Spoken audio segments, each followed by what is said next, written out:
Ang programang ito ay rated SPG. Striktong patnubay at gabay ng magulang ang kailangan. Maaaring may masiselang tema, lengguwahe, karahasan, sexual, horror o droga na hindi angkop sa mga bata.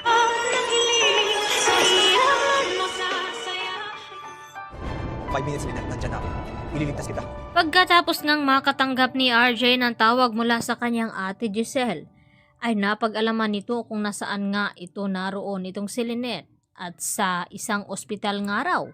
At dito nga na ibinaba na ni RJ itong cellphone at sinasabi ni RJ sa kanyang sarili na 5 minutes daw ay nando na itong si RJ at ililigtas nga raw niya itong si Lynette. At ganoon din naman ang ginawa dito ni Carlos nang mapag-alaman niya mula dito sa tricycle driver na kung saan niya hinatid itong si Lynette at itong si Harry dahil di umano nahimatay nga itong si Lynette habang papasakay na nga sana ito ng tricycle. Upang maagapan nga dito ni Harry itong si Lynette kaya nagpasya ito na sa ospital muna sila dalhin. At nang malaman ngayon ni Carlos kung nasaan ito ay dali-dali din itong sumakay sa kanyang kotse.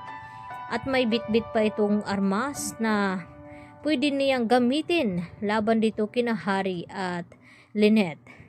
At hindi nagtagal, dumating agad itong si RJ dito sa ospital.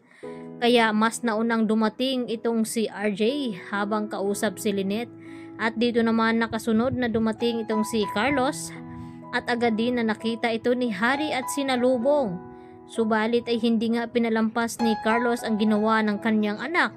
Kaya agad na binigyan niya ng suntok at nabugbog nga itong si Harry dahil sa pagtangkang itakas nga di umano itong si Lynette. At dito nga na sinabi ni Harry sa kanyang ama na sana raw ay wag nang dagdagan itong kanyang mga kasalanan at sumuko na lamang sa mga pulis dahil naka-report na nga itong si Carlos. At sa tindi ng galit ni Carlos talagang hindi niya pinalampas at sinaktan pa muli itong si Harry. Hanggang sa pinuntahan niya sa ward itong si Lynette ay wala na nga roon hanggang hinabol niya ito sa labas at naabutan nga ni Carlos itong si RJ na papasakay na nga itong si Lynette. At dito na sumigaw si Carlos na saan daw niya dadalhin ang kanyang asawa at sumagot si RJ na hindi niya asawa itong si Lynette dahil monster itong si Carlos. At dito naman na nakiusap si Lynette kay Carlos na hayaan na muna silang makaalis at pabayaan na lamang. Subalit hindi nga nakikinig itong si Carlos. At dito na sinabi ni Carlos kay RJ na ilabas daw ang tapang nito. Kaya agad na bumunot nga ng baril si Carlos sa kanyang likuran at itinutok nga dito kay RJ. At dito sinabi ni Lynette na kung papaslangin lang naman ni Carlos si RJ ay isama na nga raw siya dahil mas mahal niya itong si RJ kaysa kanya.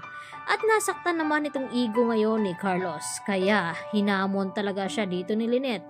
Kaya agad nagpaputok ito ay talagang tumama dito kay RJ at dito sa ginawa ni Carlos na nung balik lahat itong mga memorya ni RJ na matagal na nga nating hinihintay at dito nga nagulat itong si Lynette dahil sa ginawa ni Carlos ay maaalala niya ngayon lalo na itong tunay na pagkatao ni Zoe na hindi niya pala ito tunay na anak lalo na't anak ito ni Carlos. Samantala, nagulat din itong si Giselle at itong si Annalyn nang makarating din dito sa ospital kung saan dinala ni Harry itong si Lynette. At dito nga na humingi ng pasensya itong si Harry at ginawa lamang niya ang tama na iligtas itong si Lynette.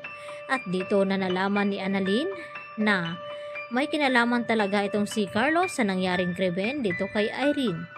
At dito nga na pati itong si Giselle ay nagulat sa kanyang mga nalaman na ganun pala kasama talaga itong si Carlos na hindi pala nila ito lubos na kilala dahil mas masahol pa rin pala ito kay Moira.